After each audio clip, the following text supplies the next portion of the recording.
Encantado de recibirte, Paulina Ramírez. Igualmente, un gusto saludarlo y a todos los que nos escuchan. 2 veces diputada, presidenta 2 veces de la Comisión de Asuntos Hacendarios, una mujer que ha estado en política y estuvo también en la alcaldía. Sí, vicealcaldesa 2 veces. Vicealcaldesa 2 veces. Y tesorera del Partido de Liberación Nacional. Ay, tesorera del Partido de Liberación Nacional. Sí. Bueno, que manejó muy bien las finanzas, la verdad. Sí, durante 9 años. A pesar de todos los problemas que ha habido en cualquier partido, manejar las finanzas siempre es complejísimo. Sí, se requiere un control muy estricto y ser de verdad muy ordenados. Ser muy ordenados. Y eso, bueno, pero eso es lo que le cuesta a un gobierno, ser ordenados, ¿verdad? Sí, exacto. Ahora resulta que tenemos un superávit, está mejorando las finanzas, digamos el balance. La regla fiscal está actuando. Claro. Que era parte del fortalecimiento de las finanzas públicas que fue aprobado en el 2014. 18. Bueno, en 2014 comenzó. Se la empezamos 2018. así, la ley de fortalecimiento de las finanzas públicas se inició desde el 2014 al 2018, toda la construcción del texto. Quedó elaborado en el 2018 un texto sustitutivo que fue con que inició el periodo, la nueva asamblea del 2018, con ese texto, y a partir de ahí algunas mejoras, sobre todo en la regla fiscal, fue que se aprobó en ese periodo, en el periodo del 2018. Y con nuevos actores, porque todo el mundo tiene que hacer con gran transparencia, porque todo el mundo tiene que hacer la factura digital. Entonces, eso también, eso se había aprobado con la ley de fraude fiscal, claro. También habíamos aprobado la inclusión de la factura digital. También se hizo en el periodo 2014-2018, que vino a fortalecer y fiscalizar mejor la recaudación, y de eso que tengamos, que es importante decirlo, estamos viendo los resultados el día de hoy de mejoría en las finanzas públicas gracias a la ley de fortalecimiento a las finanzas, que incluye la regla fiscal. También algunos instrumentos y herramientas que se le dio a la hacienda pública, como es la factura electrónica, que le permite tener más trazabilidad en todo lo que es el cobro de los impuestos. Entonces yo creo que han sido logros importantes, que ahora estamos viendo los frutos y que podemos ver que vamos hacia un camino, porque no lo hemos alcanzado, falta mucho, tenemos una deuda bastante alta. 66, 67. Sí, nosotros ahorita estamos por encima, estamos en el 63%, estamos por encima del 60%, que ya es un escenario muy gravoso entrar en un 60% de la relación deuda-PIB. Sí, del 68 que teníamos. Bajamos a un 63, en octubre del año pasado, sí, que eso ha sido producto de que hemos podido hacer frente a la deuda y que hemos mejorado. Incluso la deuda está teniendo una leve tendencia a la baja, lo que significa que están mejorando las finanzas públicas también. Y por otro lado, los ingresos han tenido un incremento importantísimo, tanto así que ya el año pasado se alcanzó la meta que nos estableció el Fondo Monetario Internacional, y que era hasta dentro de 3 años, la alcanzamos ya desde el año pasado. Y bueno, y ayer Nogui anunciaba que el mes de enero se recaudó un 10% más con respecto al año pasado. Eso son muy buenas noticias. Ha sido gracias a que la ley de fortalecimiento a las finanzas públicas no solo incluye impuestos, sino que también permitió trazabilidad y permitió tener mayor control de las finanzas. Y además, otro detalle importante es que incluimos los servicios. Eso no estaban incluidos dentro del cobro. Y han venido creciendo también la tasa. Sí, claro. Sí, distintas actividades. Sí, y pasamos del impuesto de ventas al impuesto valor agregado, que eso también permite tener mayor control sobre el impuesto de la renta, ¿verdad? Todo, al haber trazabilidad, hay mayor control y fiscalización, y además el universo de contribuyentes ahora es más grande. No, sin embargo hay mucha informalidad todavía. Ah, no, la informalidad, que yo siempre he insistido. Sí, yo creo que 40%. el Ministerio de Hacienda, más que pensar en más impuestos, debería estar pensando en mejorar su gestión, su estructura interna y mejorar todos los procesos con el fin de tener una mejor recaudación. En realidad, los omisos, los no registrados, todos los que evaden y ese universo es tan grande que debería haber un trabajo importante de fiscalización, mejorar los sistemas. Hacienda tiene unos sistemas que dan tristeza, realmente no permiten tener esa relación de datos, no utilizan inteligencia tributaria, sí. Y sí, que permita relacionar datos, no se usan sistemas de información geográfica que puedan identificar a sus contribuyentes gráficamente en el territorio como para tener mayor facilidad de cobrar y hacer las rutas más fácilmente y que le darían grandes beneficios. Ni hay a la educación tributaria. No dan educación tributaria, no hay una administración tributaria adecuada que podría permitir adicionalmente tener una recaudación más alta. Yo creo que ya el país no está para más impuestos, sino para mejorar la administración de los impuestos y más bien dar facilidades a los contribuyentes. Pagar impuestos es todo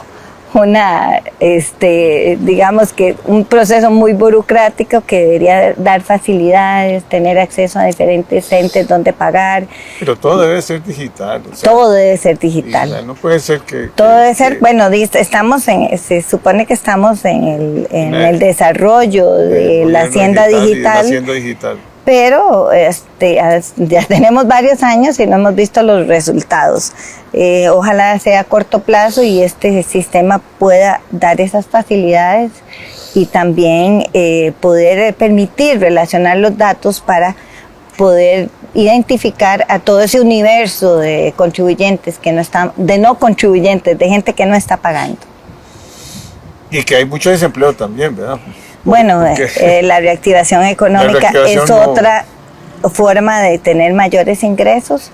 Debe haber mayores incentivos a las pequeñas y medianas empresas. Precisamente ayer aprobamos y dictaminamos en la Comisión de Asuntos Hacendarios un proyecto en donde se le está permiendo a las empresas, a las pequeñas empresas, a las MIPYMES, a las nacientes que hay un valle de la muerte que hablan que son los primeros 3 años, ¿verdad? Usted que conoce bien que son 3 años, pero se les va a permitir, sí, es muy alto, ahí queda un alto porcentaje y además se agrega a que no hay incentivos, por el contrario, están iniciando un negocio que todos los gastos operativos y los impuestos, y en este país abrir una empresa es bastante complejo, entonces les están eliminando los impuestos para los primeros 3 años. Eso lo dictaminamos el día de ayer, ese tipo de proyectos que permitan la reactivación económica, que permitan facilidades, la simplificación de trámites, la atracción de inversión. Este país necesita tener mejor infraestructura vial, ofrecer mejores condiciones, que las industrias, no solo extranjeras, sino también la producción interna, tenga facilidades para desarrollarse. Bueno, pero esa disciplina fiscal que vino de esa ley, el fortalecimiento de las finanzas en 2018 y que viene ahí aumentando también y que le da mayores ingresos, pero aparentemente ahora se quiere romper un poco esos límites, ¿verdad? Y decir, bueno, ya lo que es capital y intereses, ya eso no entra ahí. Bueno, entonces... y ahí comenzaron un montón donde se va a pasar flexibilizando las reglas, sí. Casi un 35%, y eso al fondo no va a ser aceptable de ninguna manera. Sí, exactamente. Ni para los calificadores de riesgo, ¿verdad? Que han mejorado la estructura, el perfil, ¿verdad? Sí, la credibilidad país ha mejorado. Bueno, en realidad, extrañamente, el gobierno presenta un proyecto de ley que es el 23.330 para flexibilizar la regla fiscal, en donde incluye flexibilizar gastos de capital, intereses, donaciones, una serie de renglones, las entidades públicas no estatales, entidades autónomas con actividades empresariales o comerciales, también el pago al aeropuerto y otras condenas judiciales. Bueno, es una lista bastante amplia de todo lo que se quiere excluir, representando eso, que la cobertura, que anda alrededor de un 95%, pase a un 63%. Sí, pues eso afectaría muchísimo la credibilidad ante los organismos externos, no solamente el Fondo Monetario, que tenemos un acuerdo y parte de ese acuerdo es la regla fiscal, también con las calificadoras, la OCDE y para la atracción de inversión, porque al perder la credibilidad a un país que puede entrar en una inestabilidad nuevamente fiscal, pues tampoco vamos a ser atractivos. Entonces yo creo que hay que ser muy disciplinados. Nadie quiere socarse la faja. Nadie quiere socarse la faja. Aunque el gobierno ahora dice que no hay plata para los programas sociales. Sí, exactamente. Pero tal vez es que están haciendo un presupuesto ahí que no es el... Bueno, precisamente hoy salió una publicación en donde nosotros a fin de año, porque es que es importante esto, uno tiene que tener responsabilidad fiscal y responsabilidad social, porque en este país la misma Constitución defiende los derechos fundamentales de los costarricenses, el derecho a la vivienda, el derecho a la salud y a tener condiciones de vida aceptables. Esto a mí me preocupa porque sí, hay que ser muy estrictos, por eso es que hay que mantener la regla fiscal, por eso el Fondo Monetario, ahora que también estuvimos en audiencia con el equipo técnico, nos hacía saber lo importante de la disciplina fiscal, pero también por otro lado el gobierno desatiende o le da menos importancia a toda la parte más vulnerable de nuestro país. Nosotros a fin de año hicimos unas mociones porque yo tengo claro que la Asamblea Legislativa tiene que hacer esos pesos y contrapesos, que si el Estado no atiende esos sectores sociales, pues los legisladores debemos de hacer y preocuparnos por atenderlos. Y eso fue lo que hicimos, mociones porque en audiencias que recibimos muchos nos indicaban que iban a quedar desfinanciados hasta para los gastos fundamentales o mínimos de esas instituciones, CONAPAN, para el cuidado del adulto mayor. Antier salió una noticia donde no tienen cómo alimentar a los adultos mayores porque no se les gira el dinero. Para la Caja Costarricense, la atención de la salud, se le dio también 26,000 millones de colones que no se les estaban girando. Y hoy estamos oyendo una noticia de que les hace falta liquidez. Entonces, ¿cómo no atender las necesidades de la salud pública? También para el sector de incapacidad, CONAPIS, que también se le dieron 500 millones, y una serie para las municipalidades, para la Corte, que es para atender parte de esos recursos. Todo lo que es el crimen organizado, a como estamos en este momento, es fundamental que se atienda la ley que se creó para la atención del crimen organizado y fortalecerla.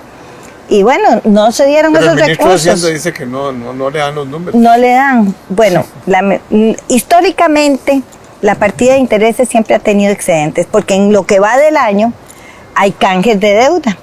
Y sobre todo en los últimos años que se han aprobado más de 3,000 millones para créditos de apoyo presupuestario. ¿Qué es esto?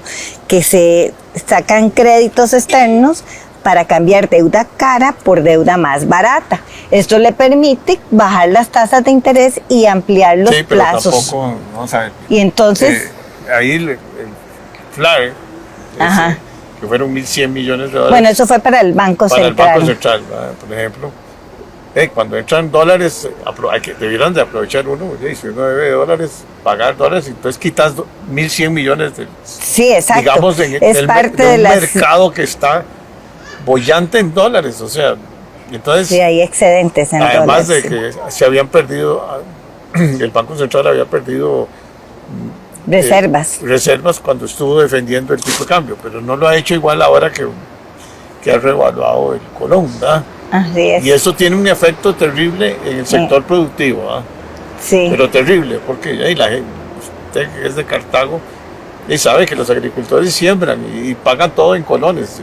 Sí, así es. Se le encareció, ahora vale 800 y pico dólares, es el salario más o menos en promedio, salario mínimo. Yo sí creo que debe haber un equilibrio, ¿verdad? Y que el Banco Central... Son dos cuentas, una la de dólares y otra la de colones. Sí. Y ahí hay que tener un gran cuidado. Y hay que tener mucho cuidado porque están entrando muchos dólares con los créditos de apoyo presupuestario, ahora con los eurobonos, y también pues han habido excedentes por diferentes razones.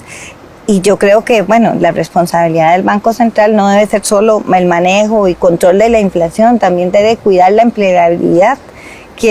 Lo que quiero decir es que hay sectores, ya sea que suba mucho el dólar o baje mucho, que se van a ver afectados y eso puede producir desempleo, inestabilidad en el país, y que ese es el cuidado que debe tener, esos equilibrios se deben de tener. Pero en este momento es una bomba de tiempo. Exactamente. Porque hay los agricultores o los industriales o los que están en el sector turismo, la producción nacional, el turismo, la exportación, todas se ven afectadas. Lo que van a decir, ahora en un momento otro subió todos los salarios en colones y también la producción nacional, porque cuando usted llega al supermercado va a resultar más barato comprarlo importado. Sí, claro. Que los productos nacionales, sí. Y se van a ver en problemas también. Ya están en problemas. Sí, claro, y el turismo está muy preocupado, los exportadores, porque ellos tienen que pagar en colones, ¿verdad? Y el traducir los dólares a colones pues están teniendo, sí, exactamente. 18%. Entonces, y esos equilibrios aquí hay que buscar el equilibrio. Exacto. Y hay que ver también cómo también se ejecutan los presupuestos, ¿no? Porque el gobierno siempre hay un montón de instituciones que ejecutan el presupuesto. Sí, exactamente, por eso es que a nosotros cuando vemos que hay una formulación de presupuestos que no tienen mayor análisis, ni siquiera se corrigen los errores históricos, ni los que las mismas liquidaciones les reflejan, se hacen liquidaciones presupuestarias donde se manifiestan una serie de errores y deficiencias presupuestarias que nunca son corregidas. Ahí se van haciendo. Pero repiten, por lo menos este gobierno hizo un presupuesto prácticamente idéntico al del año anterior, que fue de un gobierno diferente. No marca una ruta, sí, y no marca una ruta diferente hacia dónde van las nuevas decisiones de este gobierno, porque prácticamente son las mismas decisiones. No es que yo pueda decir que se va a concentrar en el tema de la vivienda, entonces uno ve fortalecido el tema de la vivienda, pero no es así, son muy similares los presupuestos, donde no se define una ruta, donde no se ve que hayan cambios sustanciales y que además siguen manteniendo los mismos errores, eso que usted dice, siguen quedando superávit, no se presupuestan bien, se sobreestiman los datos o se subestiman y siempre tienen que estar presentando presupuestos extraordinarios. Un presupuesto extraordinario lo único que nos demuestra es falta de planificación, que no se planificó bien, y eso es lo que requiere este país, planificar. No estamos usando indicadores históricos, estadísticas, nada de eso se está usando para elaboración o formulación de un presupuesto, además de que se hizo inconsulto a ningún de los ministerios a los cuales se les asignó recursos, se les consultó los recortes que se les iban a hacer. Así que no se pueden preparar ni pueden reorganizar sus actividades. Esto ha sido muy preocupante. Por eso le digo que nosotros hicimos esa reasignación de partidas y que sabemos y estamos seguros que no representa un alto porcentaje, no es ni el 3% de los intereses, que por cierto incrementaron del año pasado a como en más de 200 mil millones. Y adicionalmente, cuando nosotros hacemos la corrida de vencimientos, se refleja que hay una sobreestimación de 300 mil millones. Así que no afecta y por otro lado estamos atendiendo a esos sectores, el sector vivienda, que no le están transfiriendo 10 mil millones, eso representa más de 400 viviendas, más de 900 familias, desatendidas, afectadas, que no van a tener el derecho fundamental a la vivienda y que por eso nosotros actuamos. Hay una gran insensibilidad, hay un gran... no se están atendiendo los sectores más vulnerables. ¿Y la seguridad? La seguridad es increíble. Anoche, por cierto, atendimos al ministro de Seguridad y cuando vemos el estado en que tienen la flotilla, en el estado en que tienen las delegaciones, la atención de las costas, toda la seguridad pública de nuestro país no está recibiendo. No se trata solo de recursos, pero son muy importantes para poder ejecutar todas las acciones. Si no hay gasolina, si no hay carros, si no hay policía, si no hay... El recorte fue impresionante. A ellos les correspondía más de 20.000 millones de la ley de personas jurídicas, que la aprobamos también en el 2014-2018 con el fin de fortalecer la seguridad y de recursos. Toda la ley de personas jurídicas es para el destino específico, es solo seguridad pública y no se les está transfiriendo. Solo en eso se les disminuyó más de 2.500 millones. Además de que han tenido, en comparación con el año anterior, rebajas muy altas, como es en el mantenimiento de la flotilla, en gastos de operación, también para poder tener suplementos. Cuando las armas que tienen la policía, bueno, todos sabemos la clase de equipo que tienen. Pero cada vez ahora ha crecido tanto la inseguridad y los problemas. Es muy preocupante y yo creo que nosotros... Toda la ciudadanía lo que está preocupado es por la seguridad. Sí. Claro, el problema es económico, pero la seguridad está dando vuelta seriamente. O sea, sí, exactamente. Esto es asfixiante. Y la pobreza cada día crece más. Eso hace que también influya en la delincuencia. Son todos los factores pueden terminar incidiendo en que el país entre en una crisis social, ¿verdad? Y sin seguridad y sin fortalecimiento de programas, también hay que atender. Por eso los equilibrios son tan importantes. Por eso es que... Pero no es la regla fiscal. No es la regla fiscal. Yo creo que la formulación del presupuesto no es adecuada. No hay planificación. Y hay que hacer prioridades. Cuando uno tiene recursos limitados... Yo quisiera repetir este programa cuando termine el año y veamos los superávit que van a haber y veamos presupuestos tras presupuestos que vamos a estar recibiendo, porque no se hicieron de forma adecuada. Y por otro lado, mientras tanto, desatendiendo temas tan fundamentales. Entonces...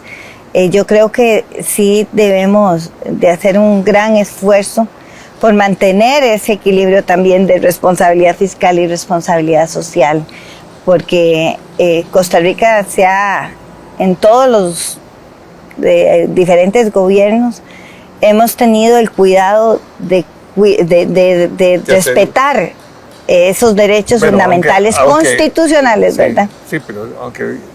El deterioro social se ha acelerado, sí. No solo en este gobierno, también en varios gobiernos venimos con problemas serios en educación, serios problemas de infraestructura, sí. Problemas seriosísimos, sobre todo Nuestro reto tiene que ser, en la medida que se sanen las finanzas, vamos a tener más holgura, porque... yo le decía que cuando se entra a un escenario tan gravoso como es el entrar al 60% de la relación deuda-PIB, la regla fiscal incluye el gasto total para ponerle tope. Pero si nosotros bajamos del 60%, podemos liberar recursos para el gasto de capital. Entonces, lo que tenemos que hacer, ya estamos muy cerca pasamos de un año a otro, de un 68 a un 63, hacer mayores esfuerzos para sanear las finanzas y poder tener mayores recursos. Las finanzas de un gobierno dependen mucho del sector productivo y de la confianza que hay en el gobierno, y de nuevas inversiones y nueva generación de empleo, y aprobar leyes como 4.3 famoso. Sí, nosotros la tenemos en discusión ahorita, la ley de jornadas. Bueno, que ha habido pensamientos distintos. Bueno, pero es que el empleo público también es otra ley que sí, está ahí claro. en un puro... que ahora, bueno, que vamos a dar 2 años más para un reglamento. Por Dios, eso es parte de ordenar. Uno sí, tiene bueno, que ser es un ordenado. compromiso con el Fondo Monetario. También eso hacia afuera puede causar falta de credibilidad. Y bueno, que se hizo mal la ley, bueno, son las cosas que el gobierno ha tenido todo el año para haber hecho exactamente las correcciones necesarias. Cuando nosotros recibimos a la ministra de Planificación a la Comisión de Asuntos Hacendarios, fue una de las preguntas que le hicimos, que si ellos planteaban hacerle algunas mejoras a la ley de empleo público, y dijo que no era necesario. Sin embargo, hoy, precisamente hoy, el presidente dice que esa ley es un desastre y que no requiere muchas mejoras. Entonces, bueno, son contradicciones que nos encontramos, que no nos dan claridad hacia dónde tenemos que ir, pero si hay que hacerlas, ojalá que el gobierno las plantee para que pueda formalizarse. Y para lograr esa confianza. Sí, exactamente. Tanto del sector productivo como de las instituciones que nos califican el riesgo país.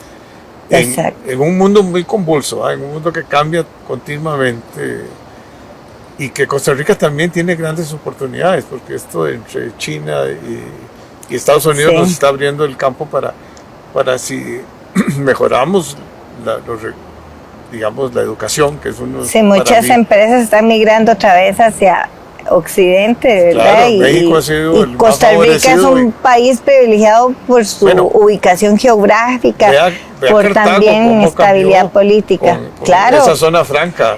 Tenemos un crecimiento enorme en todo lo que es el sector médico, implementos médicos y vienen muchas empresas. Cartago se quedó en Cartago. Esa es la ventaja. Nosotros salen más de 60,000 cartagineses todos los días hacia la zona oeste, ¿verdad? Entre San José, Heredia y Alajuela. La idea es que la gente, eso hasta ayudaría en el transporte, mejorar las vías, vías, porque tenemos realmente embotellamientos terribles en el trayecto. Sí, exacto. Es complicadísimo. Bueno, gracias a Dios ahí se está avanzando, ha sido súper lento, ha traído complicaciones enormes, pero se está avanzando en un proyecto importante para agilizar el tránsito, pero ojalá que Cartago pueda tener la reactivación económica para que tenga las empresas. Teniendo el TEC, teniendo recursos humanos como tiene. Talento humano. Talento. Y ahí es cuestión que la juventud estudie más y que el TEC también prepare más. Nosotros tenemos muchos colegios. Muchas limitación de presupuestaria también. La distribución que se da del PES. Esa es una distribución que hay que analizarla con cuidado. No puede ser que que vamos a seguir sacando, no sé, yo quiero mucho a los filósofos, todo ese montón de otras actividades importantes, pero es que las universidades tienen que tener flexibilidad igual que un país. O sea, sí, claro. Si hay que adaptarse hay que adaptarse a las necesidades del mercado, que los profesionales salgan y puedan encontrar empleo. Claro. Porque si no... Y los que no salen de las universidades, que los agarre el INA. Bueno, Cartago tiene esa ventaja. Tenemos muchos colegios técnicos y modelos muy buenos, como es el del Cobao y otros colegios científicos, tenemos 2. Eso nos fortalece muchísimo y hay formación y capacidades muy importantes. El talento humano que hay en Cartago es muy peleado en todas las empresas y pues con mucho más razón ojalá podamos tener las condiciones para tener la industria en Cartago, pero eso es lo que deberíamos de estar haciendo en todo lado, que la educación se oriente hacia esas necesidades. Yo creo que la educación es otro tema, pero central. Es una gran discusión. Sí, yo creo que no podríamos terminar de hablar. Aquí pasaríamos varios días discutiendo. Pero hay que seguir adelante y lo que hay que hacer es ordenar las finanzas. Hay que ser, es igual que una familia. No puedes, antes iba a viajar mucho y antes quería uno ir a la playa muchas veces. Y si no hay recursos, se queda en la casa, viendo televisión, o leyendo, o hacer actividades deportivas, en fin. La vida nos ha cambiado, la clase media está muy afectada. subieron los intereses dramáticamente. Sí. La tasa de política monetaria creció exponencialmente y hay mucha gente afectada. Sí, y aquí tenemos que, de verdad, hacer casi que un pacto social, porque casi los cambios tienen que ser importantes, radicales, no parches ahí de esto, que le cambio es un articulito y ya con eso salimos adelante, no. Hay que responsabilizarnos, porque no puede ser que el Bambi no tenga recursos, no puede ser que la gente, los adultos mayores no tengan recursos. También, no solamente estamos atendiendo el derecho a la vivienda, sino también reactivando la economía, porque eso va a generar empleo y son más familias que se van a ver beneficiadas. Y hay mucha vulnerabilidad, hay mucha pobreza extrema ya, y eso es violencia también. Sí. Y el problema de drogas también es un problema también. Entonces, se nos está yendo la mano. Tenemos plata, pero con todo respeto, pero todo es más empleo público. Sí, bueno, nosotros sí aplicamos también las normas presupuestarias dentro del presupuesto nacional, en donde se señala eso, que si quedan plazas vacantes, no se hacen nuevas contrataciones, excepto, que es importante, en educación y en seguridad. En la policía no aplicaría, ¿verdad? Porque más bien necesitamos tener más cuerpo policial. Y por otro lado también en los guardacostas, que no aplicaría. Pero esos son reglas, Paulina, que también... Dígame una cosa, porque yo he ido a hacer rendimiento de cuentas a la Asamblea, y a la Contraloría, nada más si ejecuté el presupuesto. A la Asamblea Legislativa es a pedir los recursos para el año entrante. Que tengo que ir a negociar con Hacienda para ver cuánto me puede aumentar, cuánto puedo, con José Luis, todavía me acuerdo. Sí. Y todavía está ahí. Sí, ahora está de viceministro. Ese es el que dice que puede aumentar y que no. Pero nadie hace un rendimiento de cuentas, nadie. Rendimiento de cuentas a la ciudadanía. Decir, bueno, yo recibí tantos recursos, hice tantos metros cuadrados de carreteras, o tantos metros lineales, o construí escuelas, o hice obra, o le di, capacité tantas personas. No puede ser que un MEP que tiene los recursos más grandes... Es parte de los sistemas que tenemos, que no son indicadores. Nadie rinde cuentas y ahora dicen que los una planificación basada en resultados, sea, que podamos medirla. Hay que medir, lo que no se mide es como si no existiera, ¿verdad? Todo eso tiene que ser medido y trabajar bajo indicadores, estadísticas, y que también podamos medir la satisfacción y ahora con las de esos herramientas que hay objetivos tecnológicas es facilísimo. Sí, claro. Pero el gobierno no hay inversión en tecnología tampoco. No hay. Ni protección ni siquiera de protección de datos, que hemos visto lo que ha sucedido. Ni el problema de ciberseguridad. Sí. Yo acabo de traer un muchacho aquí, dice que es un desastre la ciberseguridad, no hay. Sí, así es. Cuando se desarrollan aquí los sistemas, nosotros hemos sido basados en la confianza, más bien. Es una persona que la mandaron ahí en el visita a prepararse, y trabaja de las 8 a las 4, y a las 4 se apagaban todos los sistemas. Sí, eso es. Y ahora dicen que hay otra vez otro ataque. Bueno, pero no puede ser. No puede ser. Un país Y hemos recibido apoyo de parte de diferentes países y embajadas, pero no podemos depender de eso. Son temas que deben de estar formulados, normalizados, y que deben de tener normalizar, si ya existen todos los protocolos que se deben de tener, y sin embargo no se está cumpliendo. Eso debería ser obligatorio en todas las instituciones. En Hacienda no sabemos cuántos datos se han perdido, todavía no han sido reflejados, no los han dado a conocer, pero eso pudo haber afectado, o está afectando seriamente también las finanzas. No sabemos en qué porcentaje, Nadie sabe nada. No lo podemos medir porque no hay. La tragedia, fueron 3 meses de incertidumbre, no había sistemas. hasta en salud. ¿Cuánto pudo significar esto, verdad? Esos datos no los responsabilizan ni toma acciones, de verdad, de corregir eso. Sí. Porque en otras partes del mundo lo que hay es una institución especializada con gente con gran flexibilidad y gran preparación y técnica. Eso no es político. Sí, exacto, así es. Bueno, Paulina. Bueno, hay mucho todavía por hablar y muchos temas. Sí. Ahí te invitaré este mismo año para que hablemos de... Ahí vamos hablando los avances de todos los proyectos. Mucho en el tintero. Ahí están en Hacendarios, tenemos el tema pendiente de que va a entrar renta global, la lista gris, no hablamos del tema que fuimos incluidos, esos también nos tiene muy preocupados a la comisión y personalmente. Estamos tratando de pedir los expedientes a tanto Hacienda como tratar de localizarlos desde el mismo Unión Europea, pero bueno, hay muchos temas que podemos desarrollar y que... La felicito porque yo sé que sos una excelente profesional y una excelente diputada. Muchas gracias, le agradezco. Y te espero recibir muy pronto. Muchas gracias.